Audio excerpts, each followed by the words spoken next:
Hello everyone, welcome to Dare to Win classes. Today I am back with a current affairs session. So I will be discussing current affairs of 1st May 2020.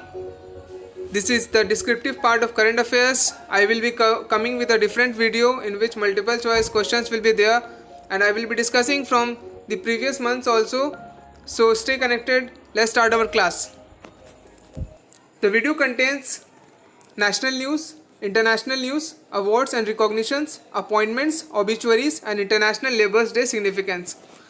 So, our first news is coming from the All India Institute of Ayurveda, that is AIIA, organized Ayu Raksha program under the Ministry of Ayush.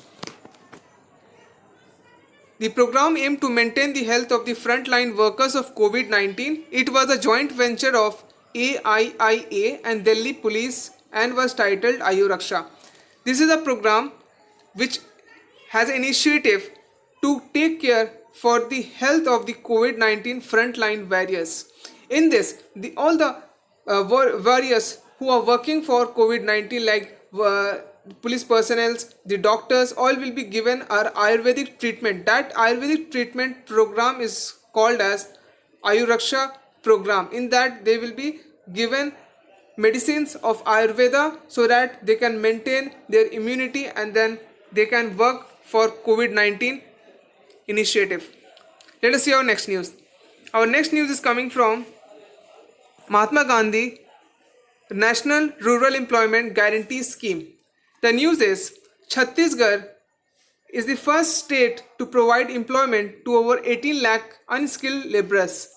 Under this scheme, let me tell you that each and every state gives 100 days of employment to the unskilled laborers. In that only Chhattisgarh has topped. Okay, and the second is Rajasthan with 10.79 workers, and then is Uttar Pradesh with 9.06 lakh workers. Okay, so if it is in the question like who has topped in Mahatma Gandhi National Rural Employment Guarantee Scheme, the answer will be Chhattisgarh. Our next current affairs is India installs 7.3 gigawatts of solar power in 2019 and secures world third largest solar market.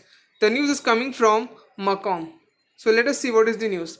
According to the Macom India Research Indian Solar Market Leaderboard 2020 report, India has installed 7.3 gigawatt of solar power in 2019, which consolidates its position as the third largest solar market in the world.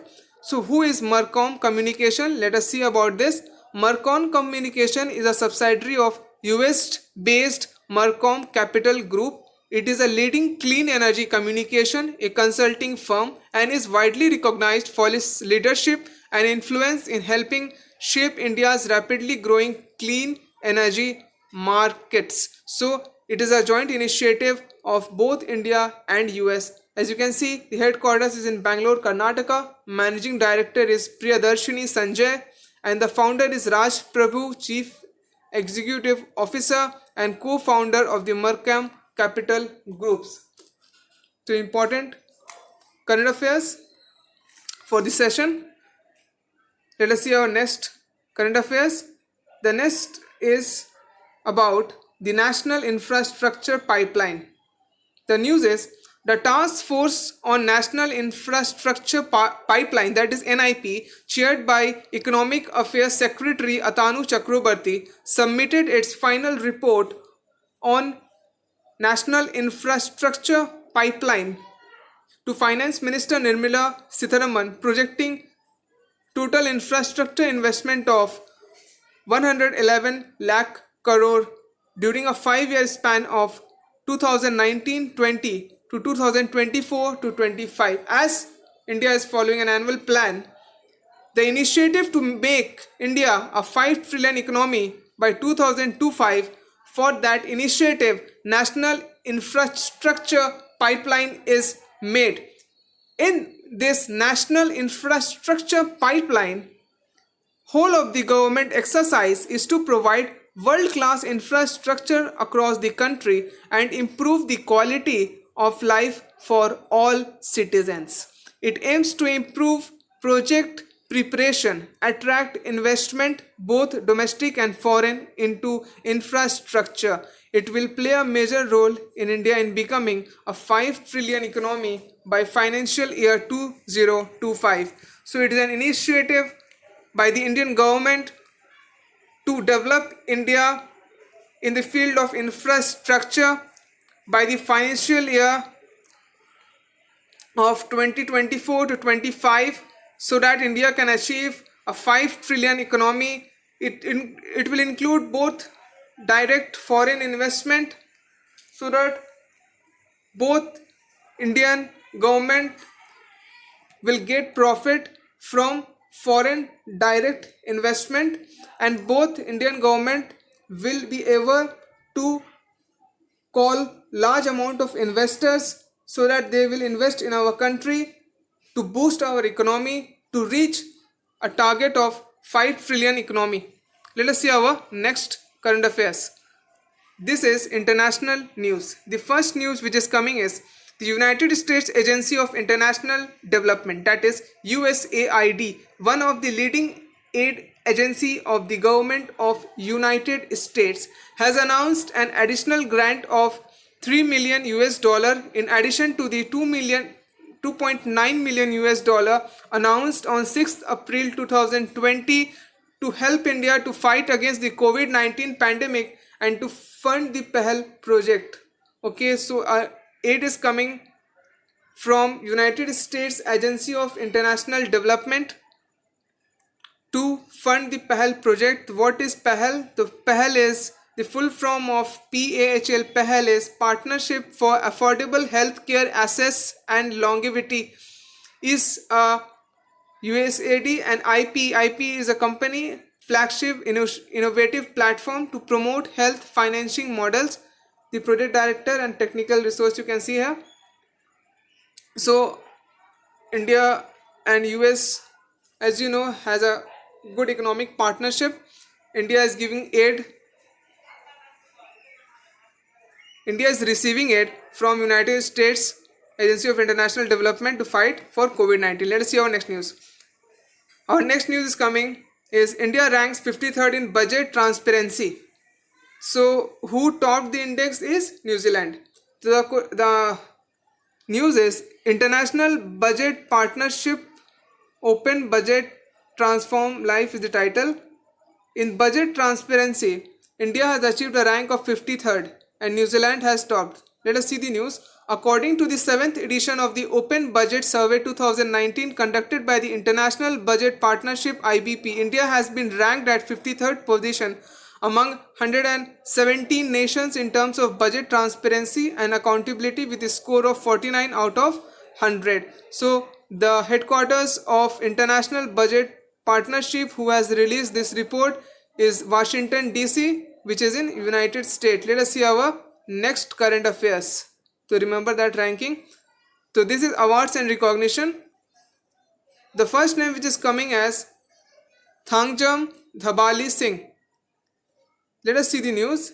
So he is a Manipuri allopathic doctor, was conferred with Order of Rising Sun, Gold and Silver race by Japan government. So why he has got this award? That is for promoting a better understanding of Japan in India and deepening ties between the two countries. So remember, this will come in upcoming examination, that who has got Order of Rising Sun award. So the name will be Thangjam Dhabali Singh. Let us see our next current affairs. That is this is the appointment is coming. The news is T.S. Tirumurti. As you can see in the picture, T.S. Tirumurti appointed as permanent representative of India to United States nations. Okay, so he is appointed as a ambassador of United Nations. He is a Indian foreign service officer. Let us revise some facts about external affairs. External Affairs Minister is Subramaniam Jaishankar. You should remember this. And Minister of State for External Affairs is V. Muralidharan. Okay, to remember this static facts also. Let us see our next. The obituary, a very important obituary is coming is the actor Rishi Kapoor passed away at age of 67. The veteran Bollywood actor Rishi Kapoor passed away at the age of 67 in Mumbai, Maharashtra after a 2 years battle with leukemia, that is blood cancer. The very sad news for all of us. The next obituary it is coming is Gandhian Hema Bhareli, a very important obituary. She is a freedom fighter. Padma Shri Gandhian Hema Bhareli passed away at the age of 101 at her home in Guwahati. Hema Bhareli was a front-ranking leader of Vinoba Bhave Bhudan movement. She helped the people in the Assam Arunachal Pradesh border in the Chinese aggression in 1962. She also received in 2005 Padma Shri Award, the fourth highest civilian award in the Republic of India from Dr. APJ Abdul Kalam. The very important obituary coming from Gandhian Hema Bharel, a freedom fighter lady. So remember this, remember her name, very important, very respected person. She is. Let us see our next current affairs. This is also an obituary coming.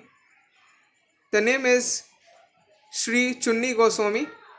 The news is Chunni Goswami, iconic former Indian footballer who captained the 1962 Asian Games gold winning team and also played first class cricket, died on this Thursday after suffering a cardiac arrest. So let us see about some historic of this legend footballer Chunni Goswami. Goswami won the Best Striker of Asia award in 1962.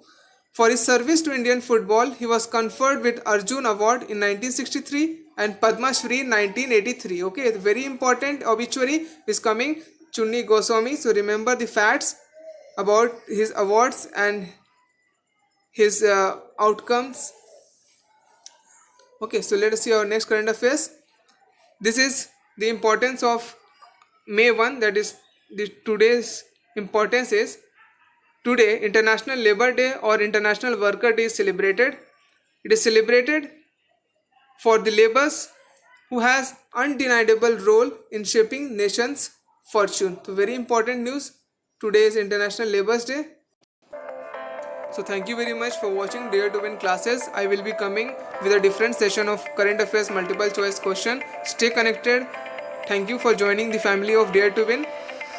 Thank you very much.